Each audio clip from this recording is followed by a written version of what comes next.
The password is egalitarianism. Can you spell it? No, we can't, but we know what it means, and we're about to let you know why it's a word that really just shouldn't be even spoken. It should just be reconciled to the imagination. Things like unicorns there as well, and fairies, and there being enough pineapples to actually feed the United States. It's a deep rabbit hole. You can go look that one up. But before you do, why not enjoy Implicit Bias Radio? Because we're back on the air. I'm your host, Kevon Bordelon. We've assembled another OG crew, and that's crew with a K. And it's time for us to dive into what's in our implicit bias. So why don't you grab a weekly whiskey of your own? Why don't we go back to our word of the day, which is egalitarianism? Yeah, we know it's one of those $5 words, but it's one that we should all know and we should all detest. See, the definition of the word is actually pretty simple. According to the Oxford Dictionary, it's the doctrine that all people are equal and deserve equal rights and opportunities. Now, we can all pretty much agree on the definition, but the premise, in theory, is where things get a little distorted, where a redefinition of the word goes amok. Google's AI actually was a bit of help here because it puts things pretty plainly. It says, quote, egalitarianism is the political and social philosophy advocating for equality among people based on the belief that all humans possess equal fundamental worth and moral status. That definition is where things go wrong. See, we believe that we should all have equal rights and opportunities, right? We're all on board with that. But to say that we all possess equal fundamental worth, okay, but moral status? That's where things get sideways. See, this thought process is what got us basically to where we are today. We really have to unpack what this means. All moral status is equal? I think not. Logically, things probably started out with good intention. We all have the same opportunities, but leave it to a special group of special people to try and twist this into their advantage, right?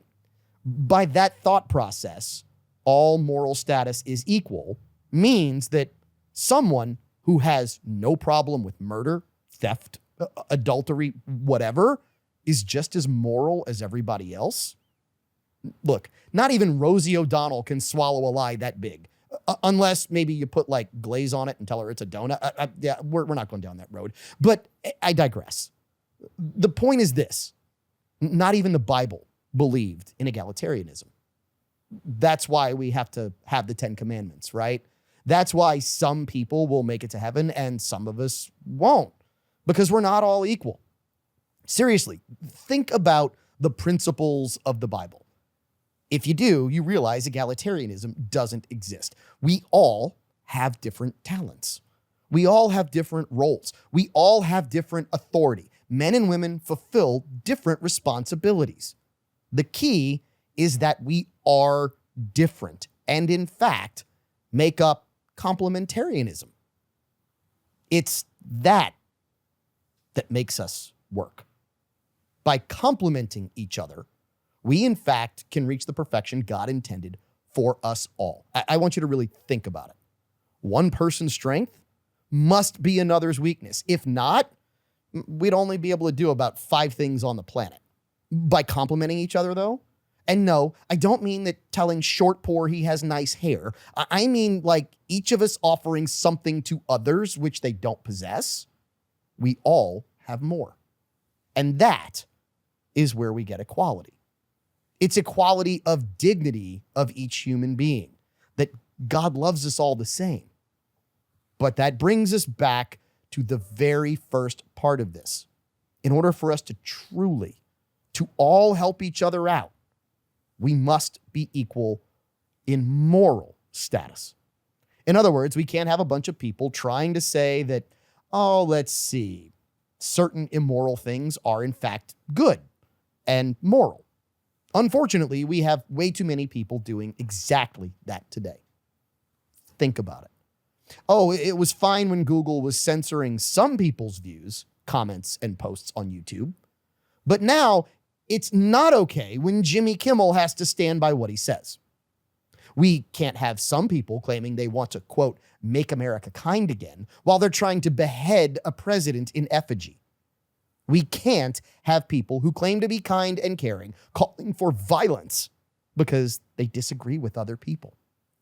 In other words, no, everyone isn't equal. We have to recognize those who have no morals. We can't say that their behavior is okay because everyone has equal moral status. The second we recognize, point out, and correct with kindness, with patience, and, of course, with understanding, but correct them nonetheless, those poor moral behaviors, that's the second we regain America's true, original, implicit bias. Look, we've got a show full of topics for you. We may not get to all of them, but we will try. We will definitely get to all of our whiskey from the Implicit Bias Liquor Collective. It's coming your way when we introduce the crew. Grab a glass, try and sip with us for the next 120 minutes or so. You might just find out that we share some of the exact same implicit bias. Cheers. We got presents on this week's follically challenged episode of Implicit Bias Radio. I'm your host, Kevon Bordelon, the OG crew in the house. Caleb Morse has the evening off. And let me tell you, it is going to be an absolutely fantastic episode because when I said we got presents, we got new weekly whiskeys because we have new members of the Implicit Bias Radio Liquor Collective. Before we get to that, let me introduce you to the crew that we have here in the TSPL this week. Let's start at the bar. It has been far too long. I was actually told we needed an episode with Short Pour back on the show. So Burley Pellerant is here. Short Pour is back in the house. It has been a long time. It hadn't been that long. It's been long enough. Yeah. It's been I'm sipping whiskey at home by myself. That's no fun. Oh, don't lie to me. I know you don't sip whiskey by yourself. Well, I am glad to be back, though. Let me rephrase that. I know you do sip whiskey by yourself, but I also know you have plenty of people to sip whiskey with. That I do. Yes, you do. You have a great brotherhood going there. Great to have you back in the Mr. Lester's TSPL. Sitting next to Burley is Grant Galatas of William S. Call Jewelers. Grant, fantastic to have you back as well. Always good to be back. I love getting together with the OG crew. It's always fun. Nostalgic. It is. It's 5 years now, so it's got nostalgia. You can put that nostalgia tag to it now. I didn't realize 5 years was what you needed to have the nostalgic tag. I just made that up. What does it look like? I'm just curious. Does that nostalgic tag, is it a certain color? Like, is it a blue ribbon? What, I mean, is it a metal? What is it? I got nothing. So I'm not going, there's a great your mom joke there or your wife's joke there. We're not going down that road. All right. What was that, Renee? So it's like, what's the thing for the 5 year? Is it like rust? 5 year anniversary is rust. Oh, that's true. I don't remember what the 5 year anniversary is. Me neither. That was a long it's time rust. ago. I'm coming up on 30, so that was a while back. All I know is this. There is a part of me that is incredibly sorry to know that I have in some way, shape, or form been married to this group of clowns for the last 5 years. And we have you outnumbered. Yes, you do. The follically challenged against you. We win, guys. Yay! Hey. So, look, I love that the Implicit Bias family is what it is because I tell people all the time, we have essentially a fraternity. And it's not necessarily, guys versus girls because it's not an all guys show. Yep. We've got ladies who come on the show, and I love that about what we do. But it is still a fraternity. It is brothers and sisters on this show because it is a family. And I am so glad that we are announcing that in the month of October, which is next week's episode, that'll be the first episode of October, we are going to welcome into the Implicit Bias Liquor Collective, and actually we're going to do some of that kind of preemptively, 2 new members. Ooh. So, yeah, we've got great stuff coming. What's the look for, Grant? You want me to give it away? Or I'm going to give one away. Dude, keep it a secret. Have an unveiling. Well, I'm going to give one away. We're going to unveil one now. Okay, because they jumped in and they barely missed the beginning of September, so we kind of postponed it, but they did some things. We figured out how to work it out because it's what we do on Implicit Bias Radio. And our weekly whiskey this week comes from Champagnes in Abbeville. Great whiskey selection. Big shout out, Chris and Cody. Thanks for all you do. I'm telling you, great place to go. And we're going to start with a pick from them that also ties back to the Implicit Bias family because the rep for this particular brand is the Lord of Liquor, Jason Broussard. He helped them pick it, helped them go through that process, and we're going to see where this comes out. So what we are sampling this week, oh, wait, we got to introduce Walker. Walker, how are you this week? I'm doing Nobody great. cares. Anyway, I'm kidding, Walker. How are you this week? I'm doing great. Because I know you were actually excited about one of the potential topics that we have. Yes. I am not sure that the topic is an actual thing, but we're going to approach it from an angle that allows that conversation. So I'm glad that you are excited. We're going to keep you in the corner to be excited by yourself for a little while. And then we'll come to that later in the show, especially since you're not drinking, which I can't believe you are not tasting with us here in the TSPL. No, not this time. Maybe another time. You forgot your slides this week, but you didn't forget the shorts. Anyway, I turned around and saw something I didn't want to see, and I'm like, oh my goodness, You no. can't unsee that. No, you can't unsee that. Anyway, our weekly whiskey, out of Proof and Wood, which is the brand, the label is Tumblin' Dice. Champagnes of Abbeville, their pick, bottled in 2018. Check that. Barreled in 2018. Bottled in 2024. This pick, I'm curious to see what people here in the TSPL think about it. So, Renee, I want to start with you, because I'm curious as to what you get off of this, what you think of this, and we're going to talk about some things in a minute. It's a little bit hotter than what I normally like, Which but- I expected. but it's not. I looked at the proof and I was like, well, they don't drink that hot. Oh, now see, I was trying to get you to Yeah. taste this without knowing the proof. Well, I tasted it before I knew the proof, but then I was like, I had to go look at the proof, and it doesn't drink that hot. So the proof But on it's this, it's hotter than I like, but not as hot as what it proofs at. the proof on this is 120. Yeah. This is not one of those that you're like, oh, let's go ahead and give it to a beginner. But actually, I think you could. Yeah. Yeah. Because it might to your be, point, it might be a little strong for them, but it won't blow their head off. but I'll tell you what it is. It's not the alcohol content. It's not the proof that does that. It's the mash build. It's the mash bill, and we're going to talk about that in a second. Yeah. So let's go to the bar. Grant, let's start with you, because I know you are picking up some of what I'm putting down with regards to the proof, how this drinks. What are your thoughts? I could become good friends with this one, actually. Usually when you look at a combination of Burl and I were talking about it, and it's got heavy rye written on the label, and it's got 120 proof. But when I first tasted it, the bottle was across the room, and I didn't see that. I would have never put this So at 30, because usually that heavy rye, Yep. just pepper. Right away. 39% rye on the mash bill, which actually, in order for a bourbon, a whiskey to qualify as a high rye, unless it's just a straight rye whiskey, but as a high rye bourbon, it's got to have over 25% of rye in the mash bill. Right. This jumps way over that. This clears that easily at 39% rye. So you would expect a lot of spice. You would expect a lot of pepper on this, But you don't get it. and you don't necessarily get it. Well, So Renee, that's getting- what you're getting. I'm getting some spice and pepper, but it's not. I like rye, so that's not unusual to me. But there is a flavor that I'm trying to place, and I can't. I was telling you earlier. What's that wood that? So you're thinking of Amburana, Yeah, Brazilian wood that gives it a cinnamon finish. And I don't get a ton of cinnamon on this. I do get a but little, but not much. But I'm getting this taste reminds me of that. It's not as pronounced as the Amburana stave finish, but I'm getting a hint of that. It just reminds me. It reminds me of those whiskeys we've had with that. Okay. Grant, to go back to you. What else are you picking up on this? You know where I head with this. I always try and pick out some either caramel or vanilla or something in the sweet. I'm getting a little hint of that. I'm not sure if it's more of a caramel and a vanilla or a combination thereof. But like I said, I could be good friends with this one. Burley told me, he said, when it's done right, you don't get that extreme pepper. And I would have not picked this over 110 proof, and I would have not picked it as a heavy rye because it is a very nice taste. I agree with you 100%. This is one of those bourbons with a lot of rye that will convince people and turn them into proof hounds. Because when proof is done correctly, you get this smooth, easy, drinkable finish that almost drinks around 100. Right. We've had bottles at 100, 102. We've had bottles at 96 that did not drink this smooth. Those bottles were more harsh. This just sits on the palate. It goes down easy. And this one can be dangerous. When you say you can be friends with it, this can very quickly turn you into what I call the lovable drunk, which is, I love you, man. I just love you so much. Because at 120 proof, it can be too easy to drink. It goes down too smooth.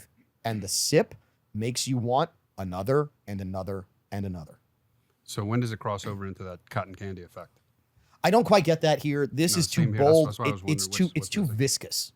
It's too, and for lack of a better term, I want to say it's thick with two C's, because it coats the tongue. tick. It's It tick, is. tick. It is. What this to me is the meme, girl. You tick like a bowl of oatmeal. I mean, that's what this is, right? Right. I love that though, because the other term that we use, this is bourbon, bourbony McBourbon. This is sitting around a campfire, cool night, when you want to warm from the inside. You don't want to burn the snot out of your throat or your nose, but you want that nice warmth. And you've got the right people there with you. You want to enjoy something good. That is what this bottle is to me. It's a deceptively welcoming, seductive 120 proof. That is a great way to put it. Because I'll be out before 10 o'clock on this one. Yeah, Pour me a this glass is, and take the bottle away. this is definitely sitting around a campfire whiskey. Oh, this is Yeah. perfect for Yep. sitting around the campfire whiskey. Yep. Burley. Grant said he wants to be friends with this one. I just proposed marriage. So Or at least, I'm gonna date this girl. I was about to say that this is the one you bring home. You might not bring her home to mom, but you definitely I'm not bring her bringing home. her home to mama, but I'm taking this girl home. I'm gonna do some things to her. Man, I took a sip and I said, "This is me." Yeah. For all the reasons. We can even get to where it's distilled here in a minute, which I just found out. Right off the bat, it's got a beautiful color, deceptive for the proof and or what we typically look for. Not that the proof has anything to do with the color, but sometimes we tend to think that it's got a little more weight because of the color. This one has a beautiful amber. Not dark brown, not mahogany or anything, just a beautiful amber. But right off the bat, I said this thing was sneaky on flavor. Mm-hmm. And I wrote mouthful of pleasure. It's You got can quit wishing in the book, Burley. It's got a nice, easy burn. Yeah. Of course, I did the tongue press, and Yeah. you get a very nice, easy burn. Sometimes with high rise or rise in general, it gets you and it's uncomfortable. This was not. Grant was really surprised that it was that high a proof rye, that high rye. Slightly oily. The viscosity you were talking about. I love the oily. I love the oiliness. It's got some legs on the glass. Not a lot. We've had thicker, we've had more oily, but that's what I think helps with the taste after you take the sip, because it lingers for a little bit and you're getting different things Agreed. throughout the taste. Moderate legs, like I said.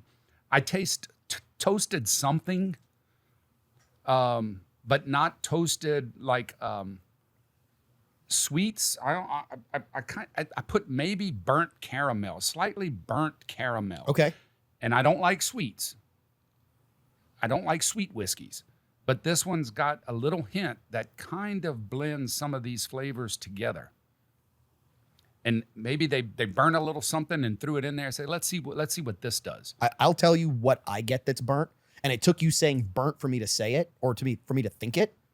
On the nose, I get burnt marshmallow.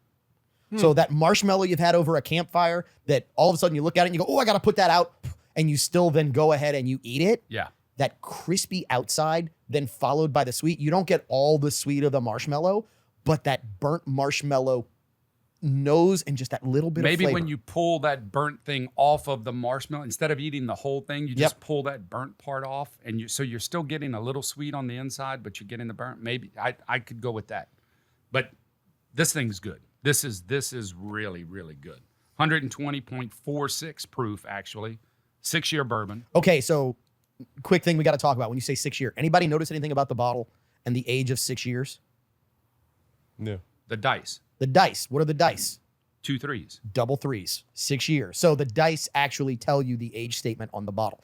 It's a subtle age statement, but it's actually fancy. really cool. It's That's really fancy. cool with what they've done, and I love that they've done that with the packaging. Tumbling dice. TUMBLIN apostrophe. Haven't Tumbling. we had a tumbling dice before? We have had multiple tumbling dice on the that's show. what I thought. So And we've had and honestly, I was having the conversation with them in Abbeville today with Champagnes, and we were going through kind of what they wanted to send for their first offering. And when they put this one out, I was like, well, we've actually done a bunch of tumbling dice. It's like, but we should probably try this one just because I wanted another pour. Anyway, This was their store pick for correct. You can Champagne. only get this at Champagne's and Abbey. And Right? This is very good. Can I say where it's from? Absolutely. Okay. So my top 3 bourbons, and bourbonites throughout the world seem to go crazy sometimes when I say this. My top 3 bourbons right now are out of Indiana. This, yet again, is out of Indiana. Correct. So now I have 4. Correct. So I'm putting this one up there. You can guess where I'm going with my pick on the. Yeah, we'll on do the that in a Morse second. code So bit. I get sweet vanilla at the end of this. Sweet vanilla on the finish. Almost like a vanilla milkshake, but darker on the flavor. The nose, like I said, I get that burnt marshmallow, just a little bit of burnt marshmallow, but the sweet, and what I like about this is the sweet is just enough. The sweet isn't too much. The sweet is enough. Yeah. It's not oversweet. It's not undersweet. The sweet is perfect. On this. Because it can clash. Yes. If you're trying to get the proof high, and you're trying to get the burn with the rye, if it's too sweet, I don't think your palate can make sense of it and do it justice. So they've done it justice. They have. I get hints of cola on this. I get hints of baking spice on this. I get hints of almost toasted pecan pie on this. Ooh. I get a beautiful spectrum of flavors on this that, I mean, just make me want to nose hump the glass. What's the Cardamom? Is that where you were going? well? That's that Or spice star anise? Yeah, one of those weird ones. But when you make a pecan pie, what's the gooey stuff? The filling. Yeah, what is it? That's normally Pie filling. No, it's normally like a corn syrup, or normally corn syrup is what they use to make that sweet. And then it's gooey flavored. pie. Sometimes they'll And use then you cook Steen's it down. syrup. I've had No, Steen's no. pecan pie. But that corn syrup sometimes can be less sweet or whatever it is. Right. They put it's sweet, but it's not too sweet. Correct. Because you're counteracting the tenderness and the saltiness of the pecan. You said Right. tender and salty. I'm a man. Anyway, We'll talk about that one later. yeah. So look, and Grant, Grant laid this out initially when he said it was deceptively seductive. So I'm thinking like what, Ava Green from Casino Royale? Is that where you're going with this, Grant? Yeah, ring the bell. Okay. So I think we're all kind of aligning on this one. This one is beautiful. It is seductive. It is velvety. There is actually a velvety quality to this that gives a really smooth finish. And this, to me, is an example of a high rye bourbon done very, very well. Bourbony McBourbon that makes you want another sip when you're done with your first sip and sits so well on the palate. A long, oily finish that makes me just go, man, this is why we enjoy bourbon and whiskey as much as we do. Because this could sit amongst a rye, this could sit amongst bourbons, and it's going to be fine with all of them. And you could introduce this to someone who's kind of just beginning, and they would love it. I agree with that for sure. You could also give this to someone who is a proof hound, and they're going to love it too. Walker's giving me the finger, so it's time for us to do the Morse Whiskey Rating Code and play for the What Would You Pay Championship Belt Chain presented by Box Drop of Lafayette. So, the Morse Whiskey Rating Code for the uninitiated is this. Red, I wouldn't drink it even if it was free. Yellow, I would only drink it if it was free. Green, I would buy this. Blue, I would seek this out. And for the What Would You Pay Championship Belt Chain, Renee is going to start us off, and it's what he thinks the liquid in the bottle is worth. Whoever just happens to be closest to the actual retail price gets to wear the What Would You Pay Championship Belt Chain for the rest of this show. So, Renee, where do you rate this on the Morse Whiskey Rating Code, and what would you pay? Green 85. Green and $85. Grant, where do you rate this? I'll give this a definite blue, but on a background of yellow, just as a caution, because it's 120 proof that will put you on the ground. But no, it's a solid blue for me. I think 79. 79. So we have a green and 85, a blue and 79, and short pour. Definite blue. I gotta cut out Renee a little bit. I'll go $90 on this one. $90. So, Grant, what's the typical rule on a bottle with regards to price point with regards to age? Do you remember? Yeah, $10 a year. $10 a year, 6 years? 6 years. Okay, so $60 range. this is a blue. And you would think 60 plus it's a store pick, right? Well, guess what? This one, $52.99. No way. Jeez. $52.99. It's a 3-1 blue to green. I give it a blue. So it's a blue on the Morse Whiskey rating code. And that means that K&B, bruh, my brother from Kenna.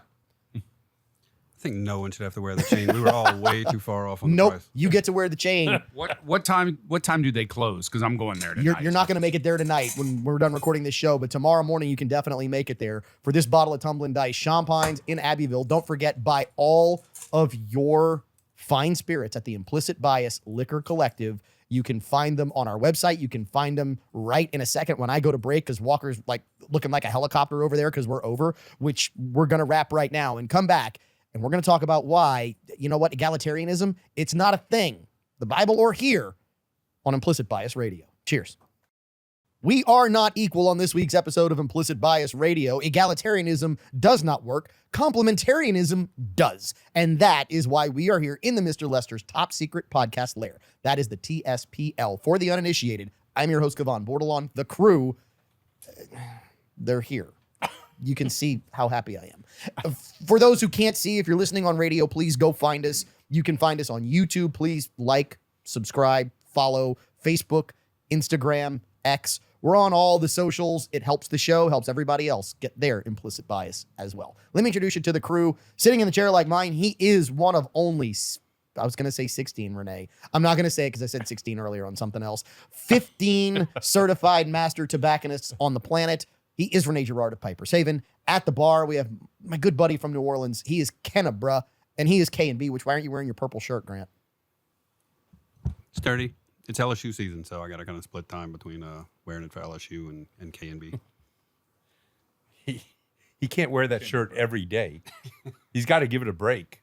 And And he's got to wear it on game day. You're from Kenner. You have one shirt. I'm kidding. Yeah. You're from Kenna, bruh. Let me rephrase that. You don't have one shirt. You wear one shirt, and that's it. That in your truck that's lower to the ground that just has toy written across the back. I'm kidding. I'm going back to 1988, 89 in those years, right? But that, yeah, he is Kennebra and we love him for it. He's also K&B, like, you know, the old convenience store, or not convenience store, drugstore. And then next to him is Short Pour Pellerin, Burley Pellerin back with us as we dive into things. Burley, it's also great to have you back with us. Thank you. I have to say that. Anyway. Always glad to be. It's always fun to be here because catching up with you guys. It's especially when we have the OG crew. Yeah. Grant reminded us a while ago, 5 years. Yeah. It's been 5 years. And this, short of Caleb Morse, this is the original 5. And the Rustic Renegade not with us this week. He had another engagement, couldn't make it. But to think where we've come from and what we've done or what you've done. No. This is us. This is all us. This has been a very fun and enjoyable journey, no doubt. I would argue that a lot of this is done in spite of me because, you know, this is what happens in front of the microphone. It's just amazing we haven't been arrested yet. Speak for yourself, Renee. Have Anyway, we ever been fined? I was. No, we have not been fined. No. We haven't been fined. We have not been fined. It's come close a couple of times. No, once. Yeah. We got one complaint letter. Thank you, Caleb Morse, because it was what Caleb said. And it really, honestly, was not even close to what was. We've said way worse than that. Yes, we have. And we've heard way worse on the radio on other shows. Yes. But in the scheme of things, the premise being conservative, Catholic, Christian. Catholic, right? Yeah. Bourbon drinking, average, everyday working Normal thinking families. Yep. I Church of the Family. kind of hard to get into too much trouble. Well, we do have a sense of humor. Yes. And This is that's true. That's where sometimes we can Which get is ourselves in why trouble. you need to listen And- to the extra footage. Yeah. And our sense of humor a lot of times is very juvenile. Oh, it's incredibly sophomoric. Incredibly I wouldn't go sophomoric. sophomoric. I'd say more Oh no. juvenile. Well, sophomoric because juvenile might be a bit of a stretch. But Well, let's say we get a little more mature with our sense of humor than most There you juvenile stuff. Well, okay. All right. So speaking of sense of humor, let's talk about someone who is not funny. Let's talk about Jimmy Kimmel. And from henceforth, I have now nicknamed him KMA. He is KMA. Actually, he is KMAK. So We'll go with that. What's the look for, Burley? KMAK. Kiss my Oh. Kimmel. Kiss my behind. Because, chemical. and here's why. Kimmel, my opinion, no factual, I'm not slandering him. Kimmel can KMA. Here's why. This is a guy, and please don't believe us on this. This is a guy who came out in favor of people being canceled for what they've said. Yes. And I applaud. He didn't just come out in favor of it. He came out supporting networks canceling someone's show for making a joke. Specifically Roseanne Barr. Please don't believe me on this. Please go look this up. But he did. And then when he said something that wasn't even funny, that was in fact a lie, people say, oh, he was setting up a joke. A joke has to be funny to be a joke. He was lying about something. Again, please don't believe me on this. Go look that up. And then screams, freedom of speech. It's like he's a Monty Python character all of a sudden. Help, I'm being repressed. I'm being repressed. Right? No. And then somehow gets back on the air. I don't know about y'all. I love it. I love that he's back. Yeah, because now Disney can fire him legitimately because his ratings are in the tank. Oh, so, You know. okay. Has anybody seen how bad his ratings were? I mean, anybody catch that? The man's... Over the last 10 years, they've been dropping constantly. I mean, it's just a downward slope. It's just a flat slope. Just this year in January, 1.9 million viewers. Last rating session, 1.1 million viewers. Just worse than Colbert. I mean, he's hemorrhaging viewers, and so that's why this just screams publicity stunt to me. He knew all the facts. Everybody had put out the facts that even his kids' parents were saying, you know. So let's first of all had been classify the radicalized. lie. The lie that he said was that the movement that is Make America Great Again was trying to distance themselves from the shooter Who was obviously one of theirs. who shot Charlie Kirk, or allegedly shot Charlie Kirk. He has not been tried. But yes, and saying, no, he's a right-wing guy. When everybody knew. His mother knew it. His friends knew it. His boyfriend knew it. Everybody knew it. So why would you go on air and present that unless you were trying to get attention for this whole stunt? Pandering? Yeah, That's my thought process. Okay, or pandering, or Kimmel just lived in such a bubble that he really didn't know. Or he thought he was invincible. I don't think he believes he's invincible. I do. I do believe he does. that he is just flat out ignorant. And I'm not saying that to be ugly. It just means he might really not have known because he only listens to the echo chamber that are leftists. Burley? I think he felt obligated to the sect that he follows. Well, let's face it. That might be and the only uses- people that listen to him. And uses that as a platform. And if you go back, you can all answer the question. I know you'll get it right. Who was the best talk show host ever? You mean like late night? Yeah. Oh, it's Johnny Carson. Okay. Yeah. Johnny Carson said specifically in an interview with, it might have been Dan Rather, not sure, back when. He asked him why he never talked about politics and or stepped into the political realm. And he said, I am an entertainer. It is dangerous to use that as a way to convey a message, whether right or wrong or opinionated. It's dangerous. And I refuse to do it.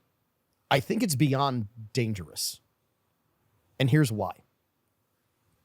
I've said this before on the show. It's been a long time since I've said it. The reality is, we now apparently believe societally that we should take political advice from people who play freaking make-believe for a living. These are people who live inside of their own imaginations 24/7, and these people now, in their hubris, believe that their ability to make up entitles them to tell other people how they should think. No, stop, go, play make-believe, pantomime for a living, and entertain, not educate. They make the best politicians. People who actually have zero grasp on reality. I think Kimmel actually knew that the Hive would have his back in this. Here's an interesting thought there, though. The greatest president of Gen X's lifetime? Say it in the microphone. I'm sorry, Ronald Reagan. Former actor, but after he was governor. If you remember, and I love how they made fun of this in the movie, in Back to the Future, when Marty goes back to the 1940s, 1950s, wherever he goes back to initially, he goes to talk to Doc Brown. Doc Brown says, "Who's the president?" And he says, "Ronald Reagan." And he goes, "The actor?" My question is, are they all actors in some way, shape, or form? Look, that's a word you hear thrown around every day in the news cycle, is performative. But the thing is they're not acting for the general population. They're acting for the platforms. They're acting for clicks. They're wanting to put that little 10, 15 second little bit of them doing something. The Chicago congresswoman or the Chicago representative walking down the street in the middle of the street telling people, get in your houses when ICE first showed up in Chicago. It's all performative. It's performative art. These people are just full of crap. So this is a great one to take it back to, because if you remember, when we initially started putting up walls and started detaining illegal immigrants in the United States way back 2019, 2020, a sitting congresswoman went to Texas and allegedly had pictures taken outside of a facility. And she was crying. And I say crying for those who can't see that I did the dreaded air quotes. What eventually came out of that, and please don't believe us on this, was that that's not where she was. Or if that's where she was, she couldn't even see anything. It was just a fence. And she was like, take a picture and we'll make it look like. Kids in cages. And yeah, the kids in cages. Kids in cages. And that's where we are today.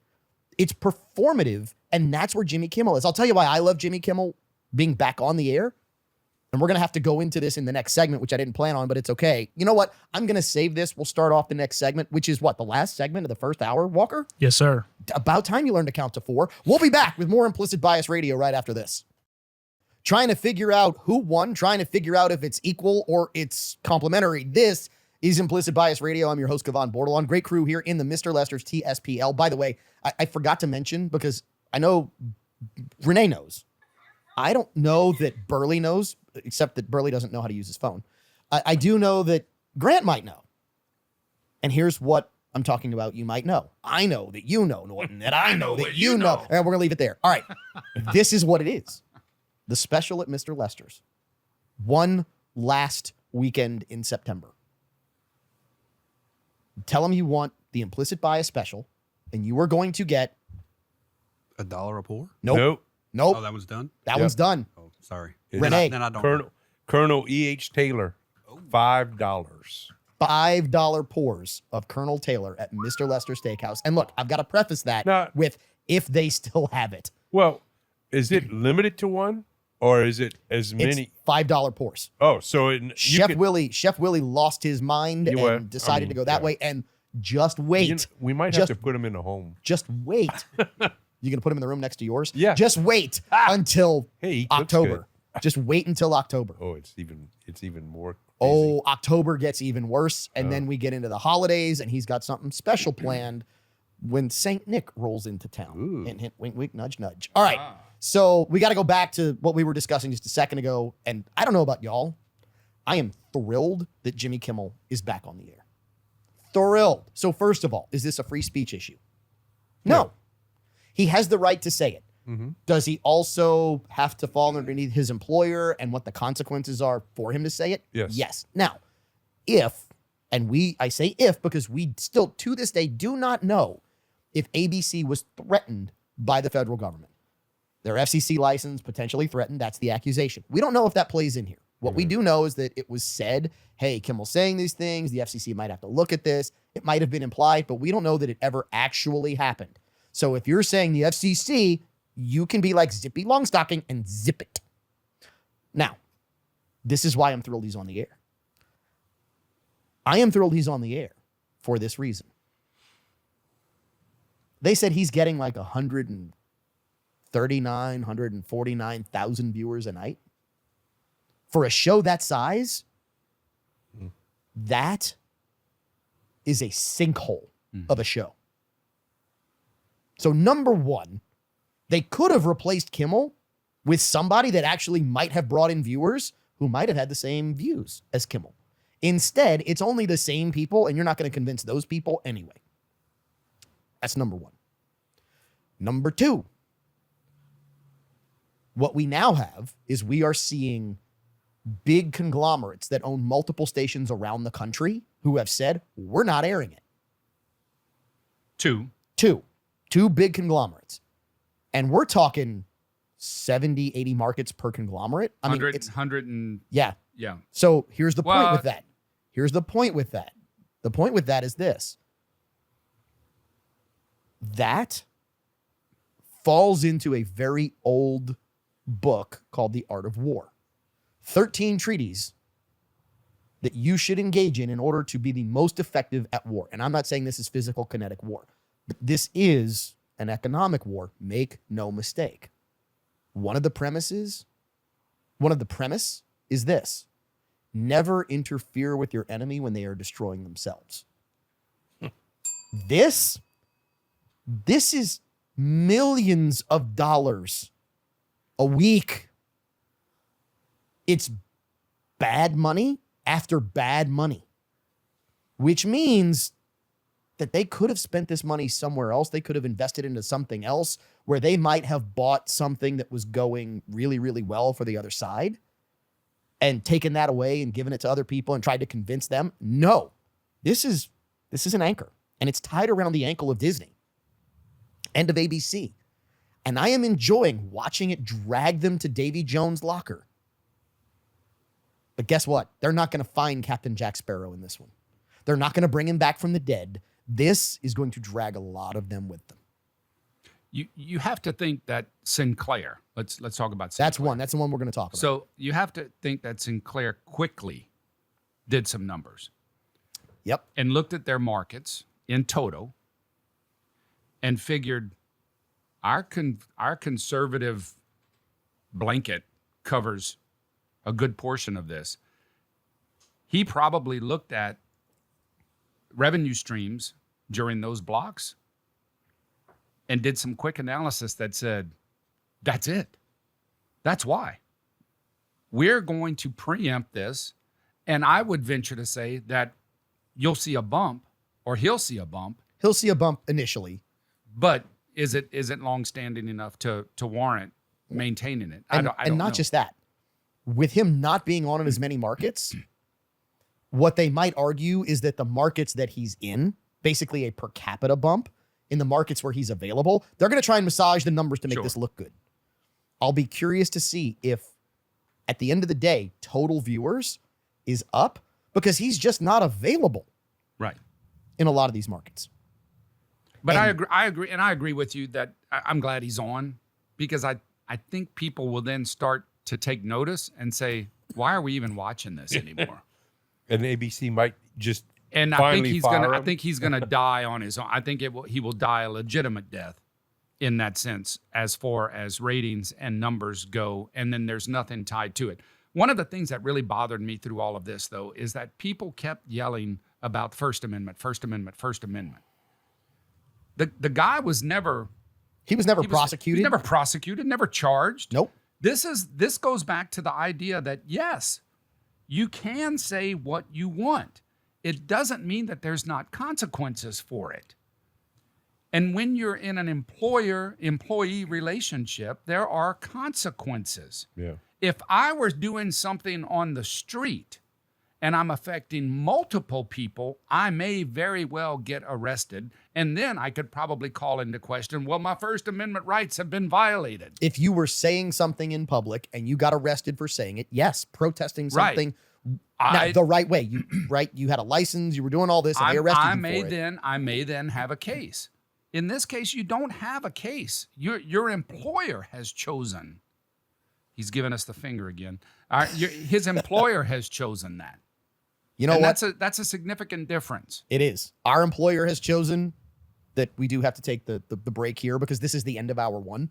So by the way, if you are with an affiliate that does not take hour two of Implicit Bias Radio, pick up the phone, give them a call, tell them you want to catch the whole show. If you want to catch it because you're not getting it in the meantime, find us wherever you get your podcast. Find us on YouTube for whole episodes. Find us for segments and giveaways and fun stuff on all of our social platforms, whether it's Facebook, whether it's Instagram, whether it is YouTube or X. Trust me, you don't want to miss hour 2 of Implicit Bias Radio. Why, Burley? Seriously, Burley? What is hour 2? Because hour 2 is more fun than hour 1. There you go. Took you a second. Don't be as slow on the uptick as short pour. Catch us when we come back. Hour 2 of Implicit Bias Radio right after this. Cheers. Hour 2, it's always more fun on Implicit Bias Radio. I'm your host, Kevon Bordelon. Welcome back into all of our markets, which we love actually being in, and we are going to have some guests in from our New Orleans market, WGSO, KMLB, sending a shout out to everybody in the Monroe, Ruston area. We appreciate everything they do, even over in Jackson, Mississippi. The crew is here on Implicit Bias Radio, an OG crew. Now, first of all, Caleb Morse couldn't make it this week. We missed the Rustic Renegade. Cheers to you, as he's doing more charity work for good causes in the Lafayette, Louisiana area, which is where we're based out of. That being said, we still get to make fun of you if we want. That's the rest of the OG crew, and I mean crew with a K. Renee Girard, Louisiana's only certified master tobacconist, actually one of just 15 on the planet. Yes. Is it round, Renee? Or is it a globe, or is it flat? It's flat. It's flat? Okay. Yeah. To the bar, where we've got more members of the OG crew, K&B from Kennebra, Grant Galatas of William S. Nacol Jewelers, and Burley Pellerin. We call him Short Pour because he always complains about being short pour. Not tonight. I was about to say. I poured myself tonight, so I'm good. My Father Labe, shock if face. you're listening, this one's for you. Yes, and to all the priests out there who have come on the show, I can't wait till I actually want to do like a priest night here on the show where we bring in several priests. We'll call it Keeping It Catholic. And bring them in because we know wherever there's 2 priests, there's a 5th. That is a joke. That's Father a Joe. joke from Father Joe. Yeah. He's the one that told that joke. Full credit to him. Yes, he did. All right, so let's start here. Renee, when this episode airs on terrestrial radio, it will officially be porch sitting weather. Oh, yeah. Because Saturday morning in Lafayette, Louisiana, which we're about It's as far south as you get in the contiguous, there's some places a little farther, but not many. Worth Yeah, it's- about 30 miles as the crow flies from the Gulf. Yep. It should be in the low 60s with a high in the low 80s. Yes. What are you smoking on the porch? What And- are you preparing? Hey, He's speechless. I'm speechless because everything in that humidor, it just wants to be on the porch. So I'm gonna have to walk in, and all the cigars are gonna be yelling at me to pick me, and I'm gonna have to just close my eyes and grab one because they're all good. Stop lying. Yeah. Stop lying. I What? know you're lying. Why? We do not lie profusely on this show. We do not pull a Jimmy Kimmel. What? We do not lie Why do you think I'm lying? because I know you're going to have more than one cigar. You're not going to pick Well, one. not at a time. One at a time. But Oh, yeah, okay. it'll be all day long.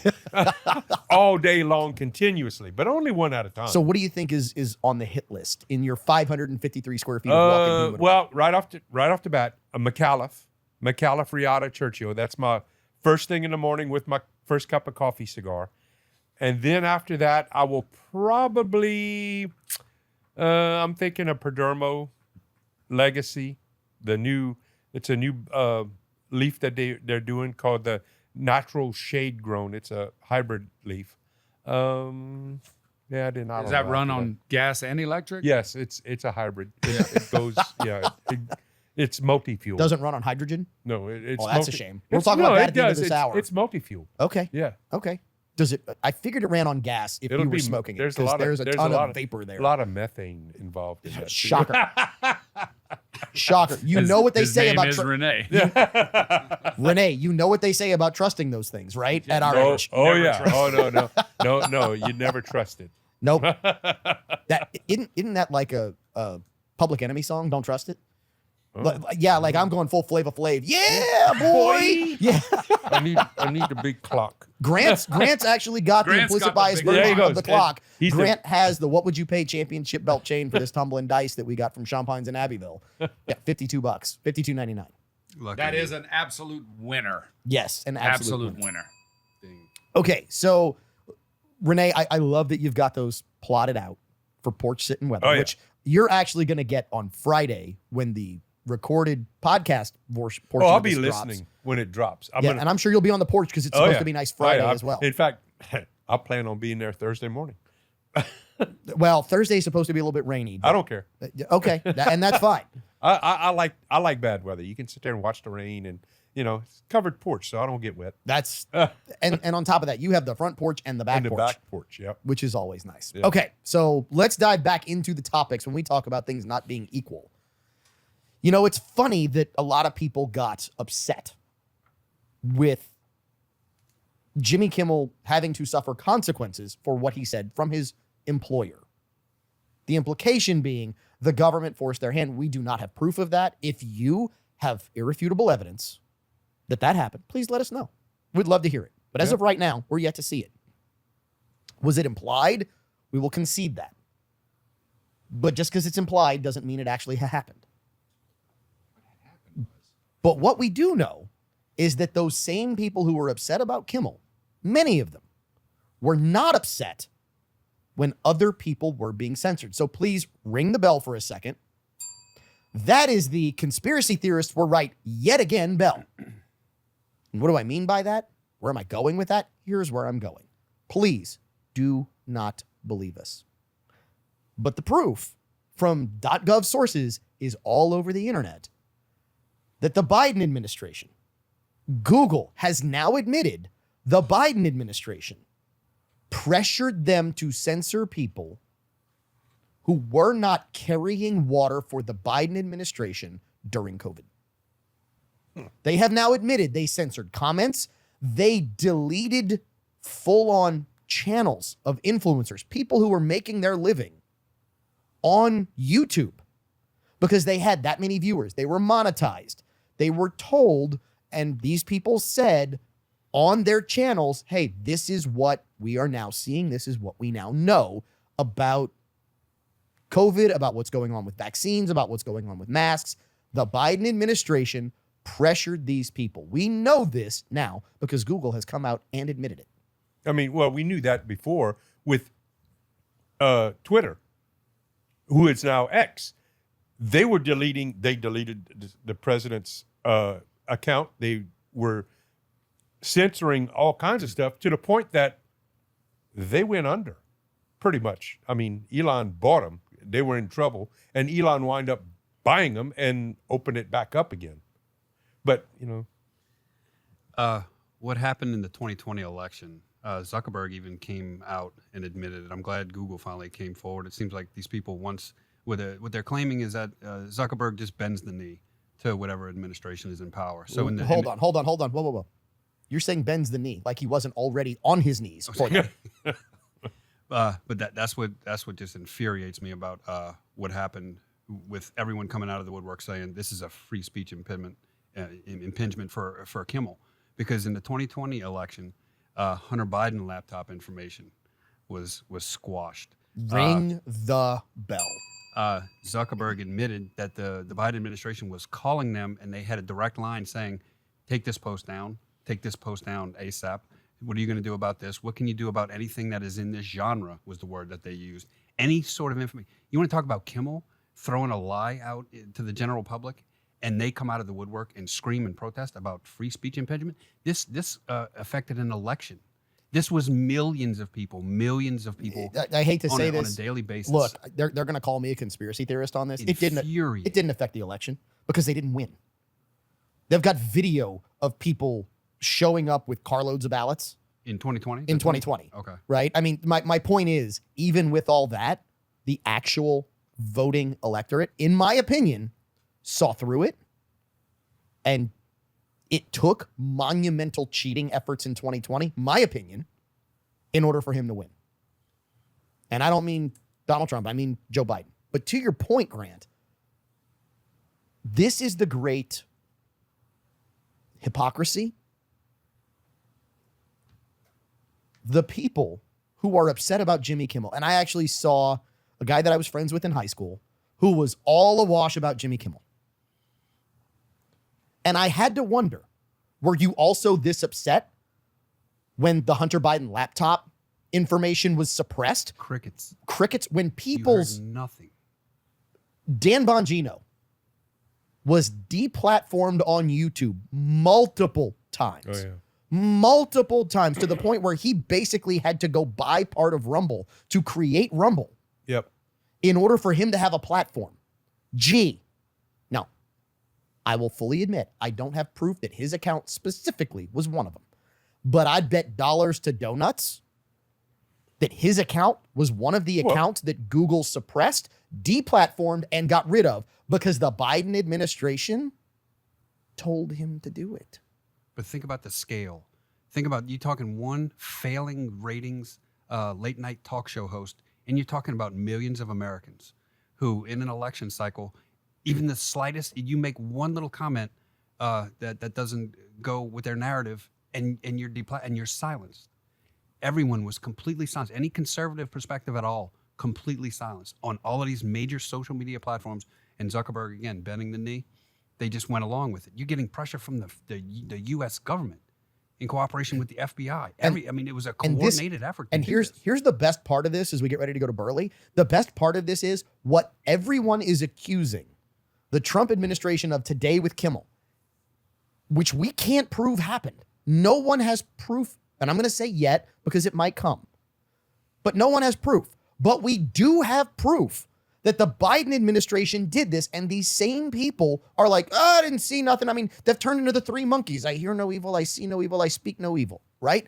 They are just trying to turn a blind eye to what their side of the aisle did and claim that they are the moral upstanding, when in reality, to go back to the monologue, we are not on the same moral stance. One side was telling the truth. The other side was suppressing the truth. Burley? They cast such a wide net during that time. I know I was personally affected on my Facebook. I'd love to tell you we're not on Implicit Bias Radio to this day. I know we are. We absolutely are. I can share this thing tonight. I can share pictures of this tonight, and I'll get a fraction of who sees it, of when I post a picture of a hummingbird in my backyard. Yep. A fraction. And look, we and don't. This has content. This has a takeaway. This has a story behind it. I can post that. People will actually read it if they had it. The problem is they're not being able to see it. We don't have a monstrous following, but we have multiple thousands of followers. We have some. And us personally. I'm talking about us personally. But what I'm saying is, as a Burley, show, don't include me in your photos. You'll get a much better reach. Well, much better. I just have that effect on people. but to your point, we'll put something out, and our followers, like I said, we've got multiple thousands of followers. It's not huge numbers. We don't claim to have huge numbers. But that number should be consistently growing with what we've done with regards to some of the Instagram posts that we've put out, where we've got an Instagram post with, 730,000 views-ish, 720-something thousand views. Triple H. And no, that's not Triple H. Triple H is almost 400,000 views. Oh. But to that point, you would think that those things would continue to grow and catch on, but they don't. But they don't. Because we're flagged or we're the algorithms or whatever. Here's the flip side of what's really crazy. We talk about the Biden administration suppressing certain accounts. That's not the half of what the Biden administration actually did. Please don't believe us. I'm going to tell you, go look at Lindy Lee on Twitter. Oh, yeah. Right? It's at LINDYLI. She is a leftist influencer. Her quote is, under the Biden-Harris administration, Democratic officials sent us talking points every single day. Fed. So what you thought, what a lot of people think is organic, is real, is natural, it is manufactured. It goes back to the performance art that we were talking about in hour one. It's performance art made to look like reality. Well, I mean, and that was during the whole Biden administration. It was obvious because if you would watch any news outlet, there were key words that every one of them used at the same time on a Tuesday. This one word, everybody. I don't care who it was. Every show on every media outlet was using that phraseology. Threat to democracy. Remember? Yes, Threat the phraseology was exact. So it's obvious that the White House was sending out the story. Was it the White House or the Democratic Party? I mean, parties do this. Yeah. The phrase is the liberal hive mind. And sure enough, every morning they got their dose and they were on the air, just like Renee said, every morning. Some people would put it on a loop and you'd show MSNBC, CNN, all the networks, and all of the talking heads were saying the exact same thing. And to your point, Kavan, people would think they were doing diligence because they'd say, well, I'm not just going to listen to this guy. I'm going to go to this guy. I'm going to go to this guy. And look, they're all saying the same thing. Why are they saying the same thing? Because they're all being fed the same information that morning at 6 a.m. This is a great point to bring out, Burley, because one of the things people always ask us is, how do you know? How do you know what to go watch? And the funny part is, we've always said, watch everything. Yeah. You have to watch what the other side does. And you got to compare. You have to compare them. Right. But that's the point. One side actually does comparison. The other side doesn't. They listen to what they hear. They get in that echo chamber and they let it bounce off the walls from one. And they say, oh, well, I watched 3. Well, great. What'd you watch? I watched NBC, MSNBC, and CNN. Congratulations. You watched the same thing 3 times. Yeah. And then look down a little more ominous rabbit hole. The fact that you have 22-year-old, basically children ending up with rifles in their hands shooting people is because some of that rhetoric, when you say fascist, when you say threat to democracy, when you say Hitler, when you hear that 1,000 times a day and you get on the dark corners of the web and you get in these little chat rooms, it really is just a systematic desensitization to between reality and what they feel compelled to act. This is a great point that you bring up from this perspective. We like to talk in hyperbole, but when we talk in hyperbole, we might say this person's stupid. This person has the IQ of a carrot. This person wouldn't know the truth if it sat on their face and wiggled. That's what we say.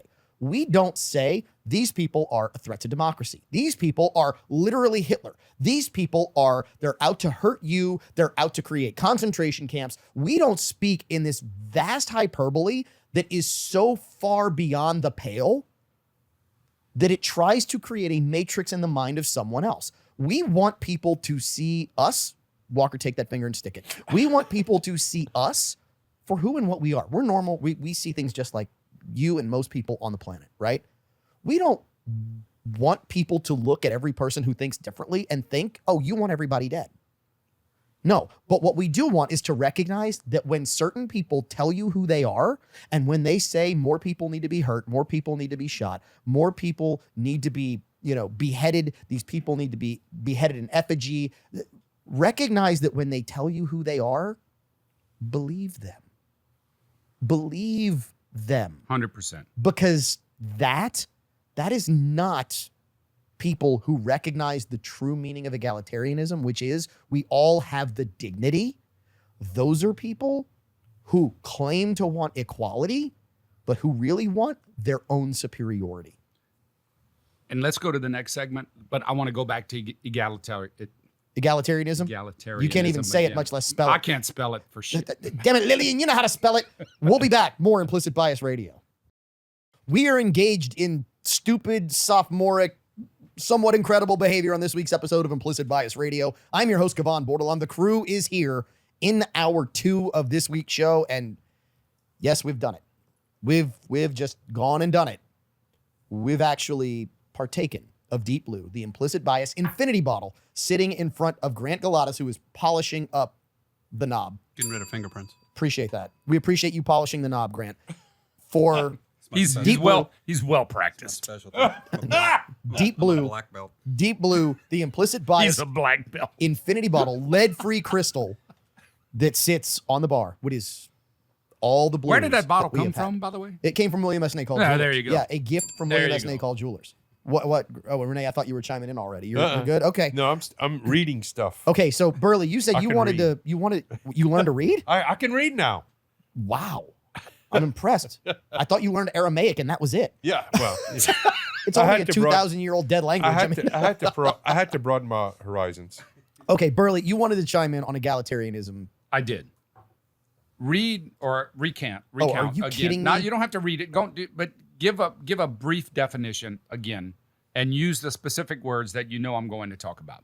Oh, I don't know where Yeah, you're you do. going. Okay, Yeah, so you do. egalitarianism is basically defined as the belief that all people have the same intrinsic value and opportunities and the same moral status. That's where we started the show. And the big problem we have with that is that not all morals are the same. No, and that's exactly what I picked up on. Okay, I'm glad I could at least Because- vaguely remember that. Because the problem is our moral compass as a whole is skewed. it's busted.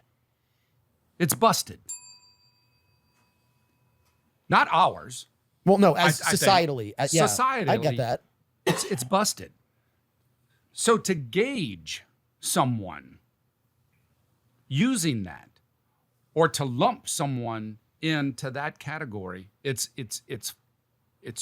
wrong, and it's unattainable. So hold on. I'm curious as to what you mean when you say it's wrong to gauge someone using their moral compass. No, it's wrong to be able to say that we're all gauged at the same way. Okay, to say that we are all equal and all No, of the no, same no. moral It- standing. because Yeah, it's no just way. not. No. It's not. And part of the problem in tying that back to our faith is that the challenge there is that the difference is that we each have free will. Correct.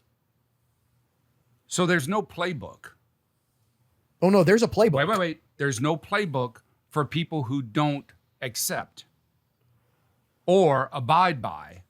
So let's put it this way. Instead of saying there's no playbook for those who don't accept, think about it this way. And I like that you went here. There are multiple playbooks, but some playbooks, by the laws that we have created in not just this country, but in basically all of Western society, some playbooks say that things that they consider moral, we consider highly immoral. Exactly. Right? And that there's basically, let's be honest, there's basically three major playbooks on the planet. Yeah. Three that people particularly identify with Western society, one of which is just making its way into Western society almost daily. That playbook is very different from what is morally acceptable than the playbook that we have set up productive Western yes. society by for the last 2,000 The other years. two playbooks that we use. Oh, well, You say the other two. I urge you to go read some of those other playbooks and some of the ones that we initially consider to be okay. And some of those playbooks, you might be shocked as to what they consider moral. Well, you look at, our whole base laws in the United States, for example, it's always referred to Judeo-Christian. Okay, there's your two playbooks right there, the Torah and the Bible. Okay. That's your two playbooks that predominantly we use here. So there are multiple schools of thought, though, around one of those books, because there are different sects, and those sects, just like there are different sects of Christianity. They're Christianity. SECTS, by the way, Right. for Yes. those who are wondering. Right. But- I used the word earlier tonight, by the way. Well, and it's the same with the third playbook that I'm sure you're referring to, the Quran. Correct. There are There's different. multiple sects of that. In Correct. fact, those people fight each other all the time. So the point is, what you have to look at are what you consider moral versus what maybe someone else considers moral based upon their playbook. Right. True.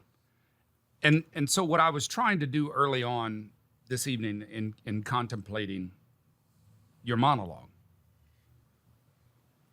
briefly mentioning Charlie Kirk, a great American and a truly, truly fine man. I'll say that. Charlie Kirk purposefully, intentionally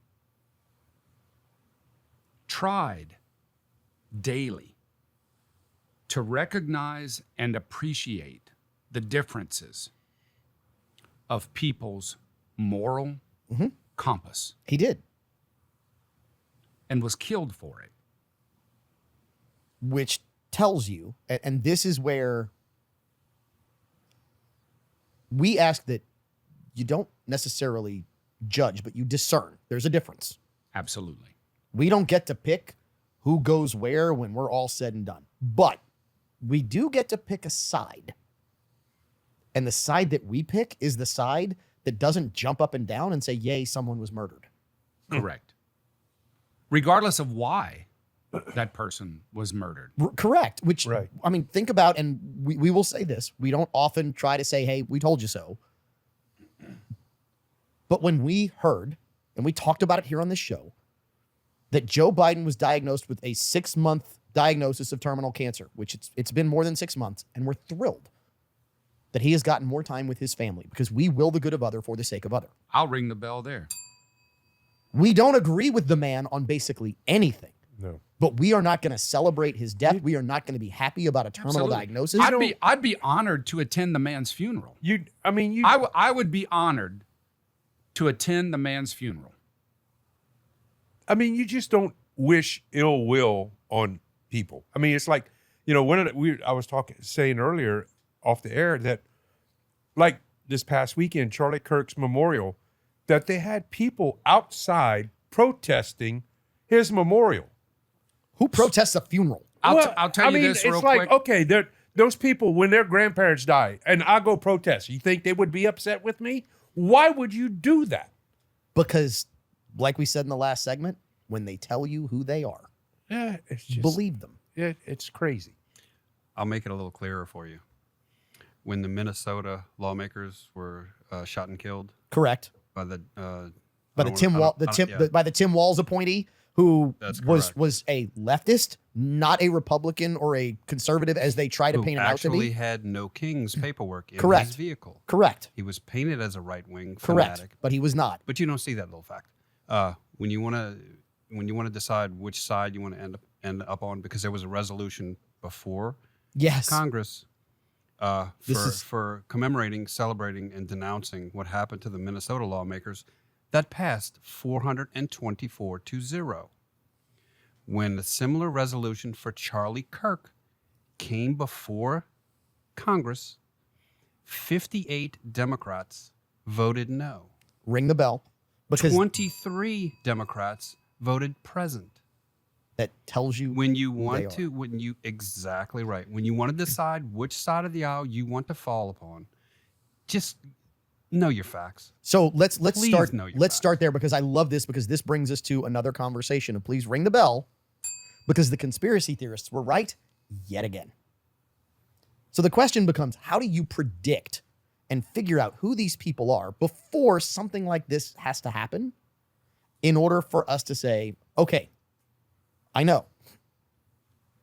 Conspiracy theorists have said for decades that the government wants to track you. The government wants to control every individual on the planet. And take a guess what was said in Great Britain today. One of our greatest allies, right? Labor Minister Liz Kendall threatens punishment for those who refuse digital ID. What do you think digital ID is? Walker, are you really giving me the 1 minute finger here? Was Burley that long-winded? Did it really take him that long to get that out? Bruh. Okay, we're going to take a break. We're going to come back. We're going to talk Liz Kendall, and that is the penultimate segment when we come back. Yep. Okay, we'll talk penultimate segment when we come back, because this is important, because the keys are here for these evil people to do this. Don't believe us? Look it up on this week's episode of Implicit Bias Radio. Bad people will do bad things, and they will say that it's moral when it's not. This is Implicit Bias Radio. I'm your host, Kevon Bordelon. This is hour 2. It's always more fun, and yes, we did a bad thing. Like, we did a bad thing on this week's episode. I don't think so. No, we did it's not do it's a not bad thing at all. No, it was a great What did thing. we do? No, It was a great It's thing. probably one of the best things I've done since I've been here in the last year. What did we do? We tapped into Big Blue. Deep Blue. Deep Blue. Deep Blue, which is the Implicit Bias infinity bottle. We all have pours of it. And yes, it is absolutely, it's a Deep Blue. We're going to save some for Caleb Morris before we add back to it. We didn't do it. You forced us to. Yes, I you did. did. Yes, I did. Yes, I did. And damn it, you can't handle the truth. Anyway, You twisted my arm, and I gladly handed it to you. Yeah. okay, so Liz Kennedy, she is a labor minister in the UK. This is where we were heading in the last segment. When I say bad people doing bad things, you want to know how to predict bad people? Conspiracy theorists have said forever that they want to control you. They want to see everything you do. They want to be able to limit what you can spend. They want to do whatever they want to be able to do to you to make you behave the way they want you to. Who's they? They are the people who want to control other people. And Liz Kennedy in the UK actually said it. Liz Kennedy said, and I'm going to give you the quote here, that there will be punishments for those who refuse digital ID, including losing access to welfare and losing access to pensions in the UK. Now, has this happened in the US yet?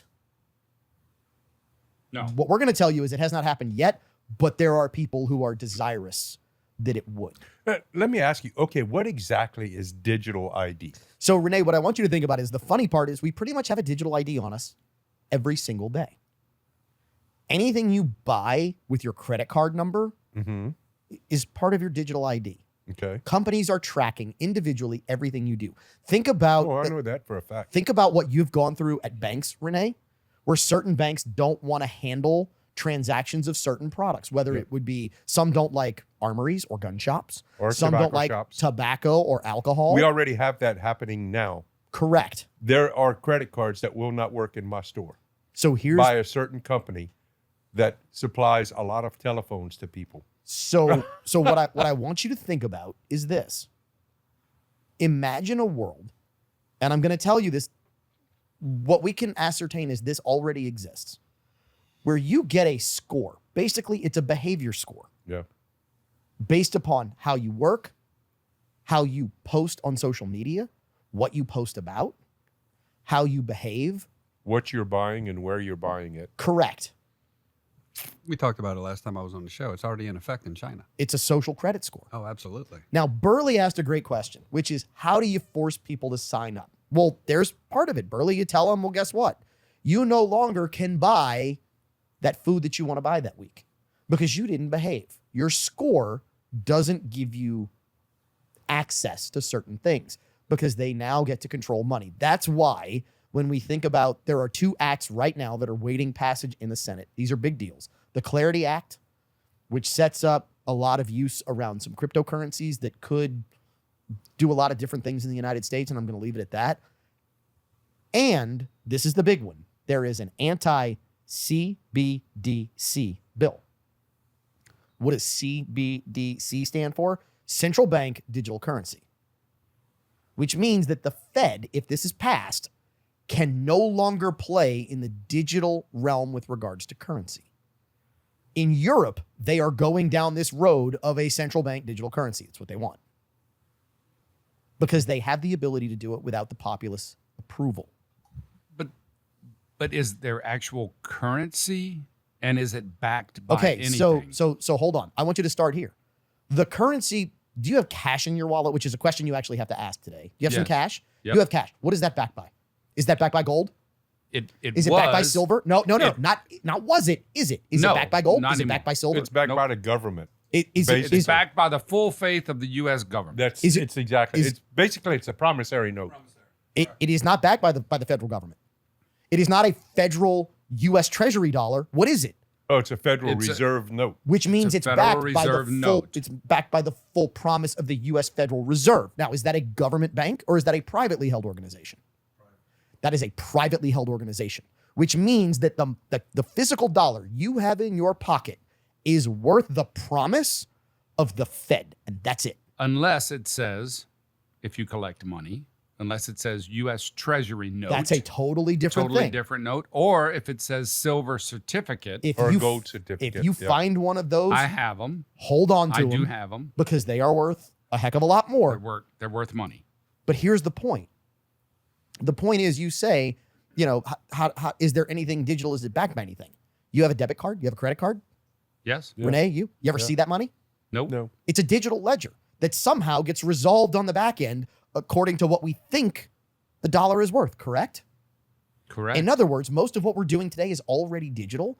It's not backed or touched by anything. the funny thing about that, just real quick as a side note, if you concentrate on the dollars, when a farmer would buy something for $100, Mhm. and I pay you $100, you then have $100. You can then use that $100 to go blah blah blah, and spread it as you would. With debit and credit cards, Agreed. with the fees involved, I know where you're going. That $100 that comes to me with the fees now becomes $95. And then when I Absolutely. pass it on, that $95 becomes Absolutely. $89. but yet in the person's mind, it's still $100. So this is the really interesting part. So you ask, how do you enforce this? How does this happen? All you have to do is go look at Vietnam. Vietnam went and debanked a massive number of people, please don't believe me, please go look this up. They debanked so many people in the country because they did not follow the procedures to sign up and give all the documentation that they needed for their digital ID. So when the government controls the bank, this is why you don't want the government to control the bank. This is why you don't want a central bank. They now control everything you do, and they siphon off bits and pieces. This is where, and look, this is another conversation for another day. This is where you start getting into blockchain. This is where you start getting into stable coins that must be tied to a tangible asset. We actually are, from what I can figure out, from what I can read, we are on the cusp of connecting stable coins back to tangible assets, right? They call them RWA, real world assets. The Genius Act stipulated that all stable coins now must be tied to an RWA, a real world asset. If we now get the Clarity Act, and this is why I believe that the Clarity Act has not come back to the Senate since they came back into session almost a month ago, is that the Fed and its minions are fighting this tooth and nail.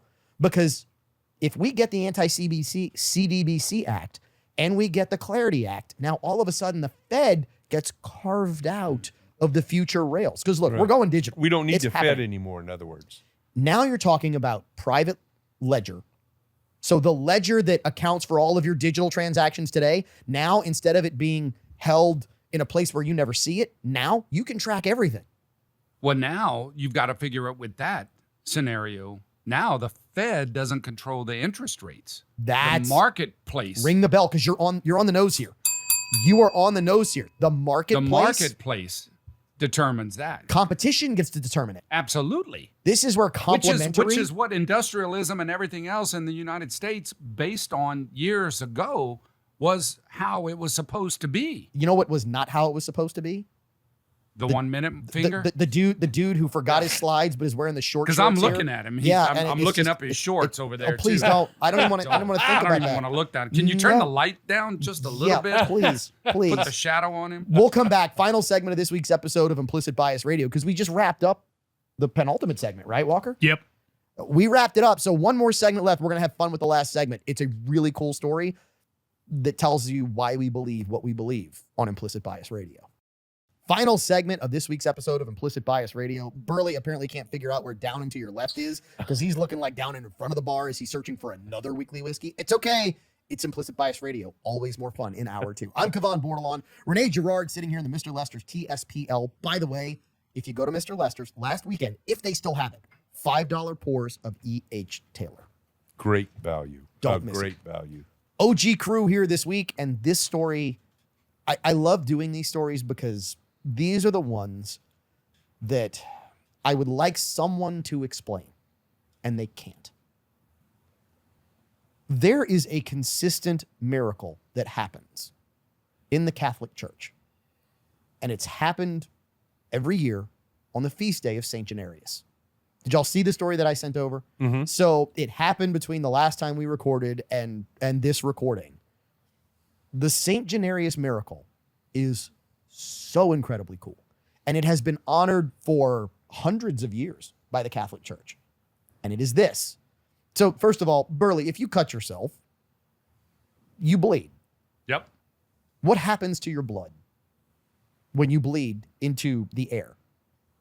Evaporates, No. dries up, Dries up. Do you know what they call that, the medical term? coagulates. Coagulation. Yes. Ring the bell. I'm proud of you. Okay. Like, that's a 3-syllable word. You knew it. I'm impressed. Go ahead, say that, Grant. It's 4 syllables. Thank you. Appreciate that. It's it 3 is 4 plus. syllables. It's 3 plus, right? We love to have fun on the show. And we love to make fun of each other, including making fun of ourselves, right? I can only count to 3. Anyway. I was going to say, wait a minute, 3. Yeah. Yeah. There's a bad joke there, and I just can't go there because it's funny, but it's not for terrestrial radio. Anyway, on the Feast of St. Januarius, there is a blood sample Yes. from the saint. So Yes. there are relics, a first-class relic as part of the body, something of that nature.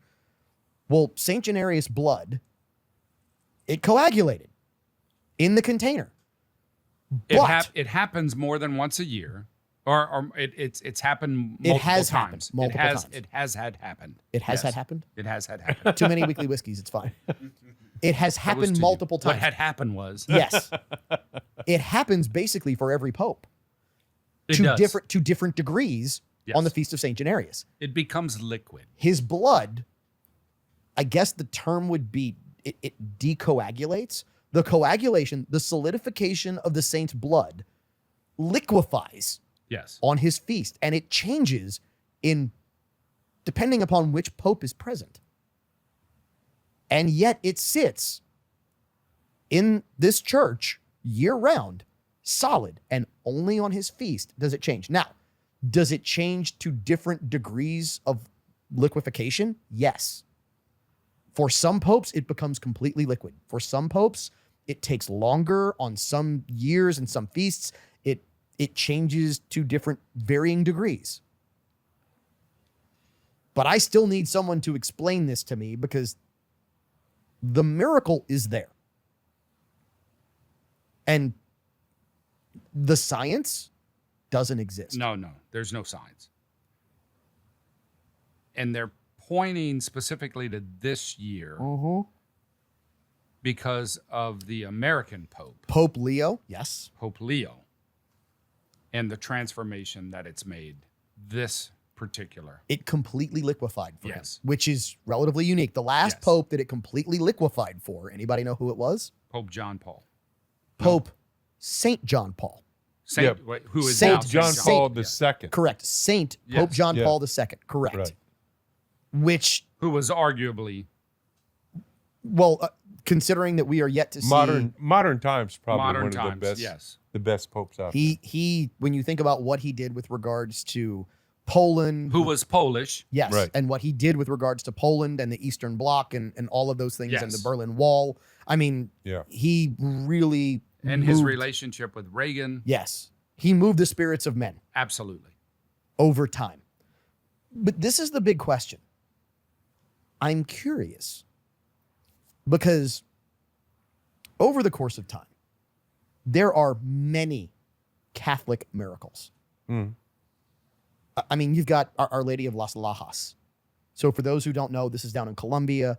They go into a cave, and it had to do with a child who had passed, and the child evidently came back. And yet on the wall is an image of the Virgin Mary and the baby Jesus Christ. And what they find is it is not a painting in the cave. They drill into the wall, and they find that this image goes feet deep into the wall. It is an image embedded in the wall. And look, it sounds kind of crazy. Impregnated. It is. Yes. Into the rock. It is in the rock. And you think, oh, maybe this is a vague image. Go look it up. It's a formation. No, what I'm saying is go look up Right. the image. The image, it's not we're seeing, the dragon in the clouds. No. When you see the image, you look at it and go, oh my goodness, this is a clear image of the mother of Jesus and the baby. And there is zero explanation.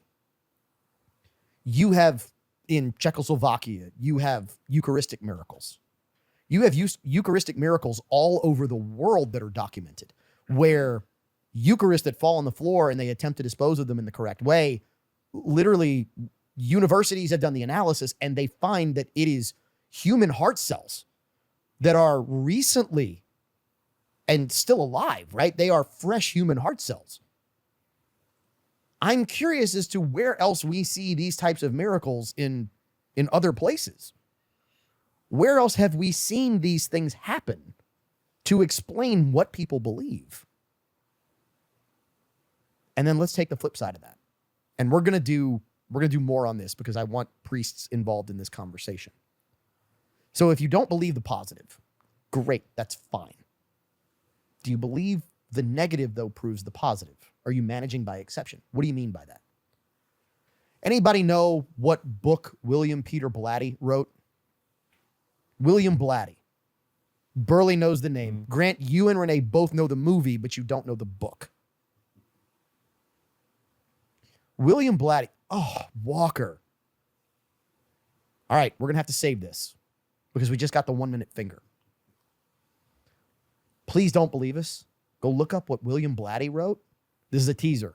We'll talk about it next week on Implicit Bias Radio as we dive into the negative that proves the positive of your implicit bias. Remember, you want to go find our weekly whiskeys, go to the Implicit Bias Liquor Collective. Go to Mr. Lester's, get a pour. You want to have some fun? Find us on our socials where the bonus content lives. Enjoy. And remember, we're here for your implicit bias. See you in 7. Cheers.